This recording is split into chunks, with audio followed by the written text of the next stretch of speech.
Halo, jumpa lagi di VA Channel dengan saya Adi. Di video kali ini saya akan berbagi tips khusus untuk teman-teman yang baru pertama kali belajar menggunakan mixer analog. Di depan saya ini sudah ada mixer analog 4 channel dengan fitur yang sangat sederhana sekali yang bisa diikuti, dan ini sangat memudahkan untuk teman-teman semua.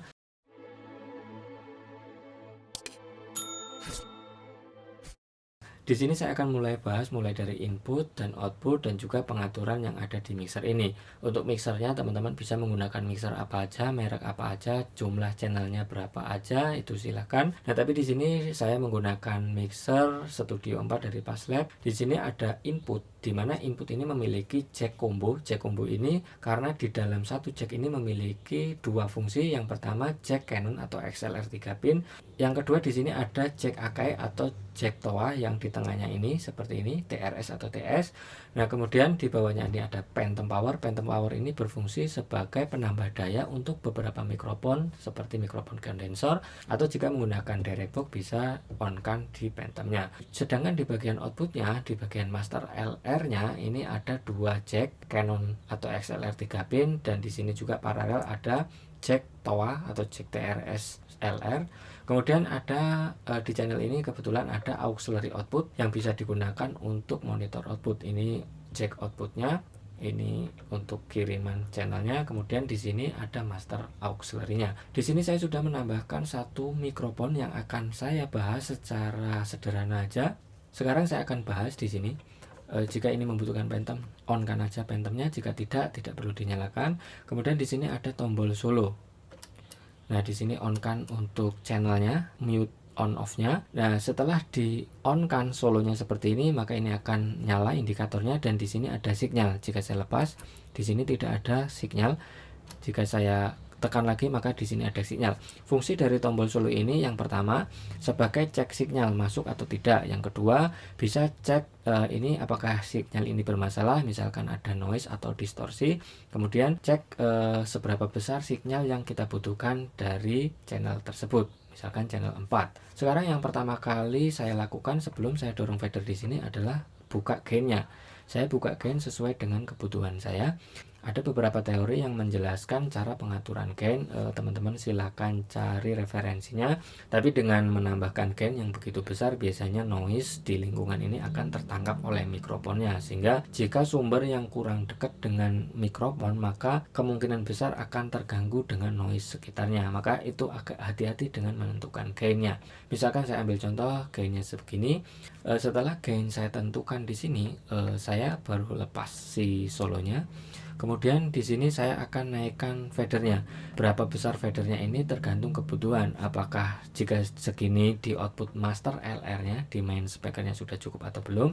Jika belum, saya akan tambahkan lagi secukupnya. Apakah ini boleh lewat dari 0 dB? Di sini sih sebenarnya bebas aja, berapapun nilainya ini bisa teman-teman pakai selama outputnya masih aman, tidak distorsi, tidak sampai peak, dan juga tidak menimbulkan feedback khusus untuk channel mikrofon. Setelah menentukan gain dan juga fader, misalkan sudah cukup oke, kemudian kita dengar outputnya seperti apa. Apakah membutuhkan tone atau EQ? Di sini ada 3 tone, ada EQ high, mid, dan low, atau bahasa yang lain treble, middle, dan bass. Nah, biasanya jika untuk channel mikrofon saya akan tambahkan sedikit high-nya. Karena di sini high-nya ini high shelving, ketika saya menambahkan segini, maka frekuensi di atas 12 kHz akan menambah secara keseluruhan. Nah, sedangkan di mid-nya ini key-nya begitu lebar. Jadi walaupun di 2,5 kHz, dengan saya mengurangkan aja ini pasti akan berasa sekali. Jika saya menambah pun langsung berasa sekali karena key-nya terlalu lebar.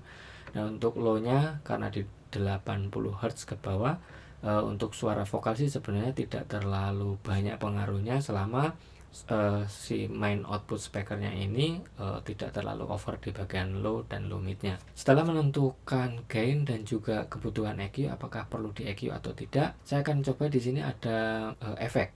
Kita mengirimkan efek. Nah, sedangkan channel efek atau jenis efeknya bisa dipilih di sini. Misalkan di sini saya menggunakan hall. Jika memilihnya setelah diputar seperti ini, tekan, maka ini akan ngeload atau membaca, memanggil si nomor 4-nya ini. Nah, ini efek masternya. Jadi ini mengirim, ini ada master efeknya. fader untuk return. Nah, seberapa besar kebutuhan untuk efeknya bisa diatur oleh teman-teman sendiri di sini. Apakah ini kebesaran atau tidak, ataukah ini enak apa tidak, bisa diatur di sini, pemilihannya di sini. Misalkan ini whole, kemudian misalkan diganti menjadi room. Misalkan room ini seperti ini, apakah terlalu besar atau kurang, itu silakan diatur sendiri. Misalkan echo atau echo.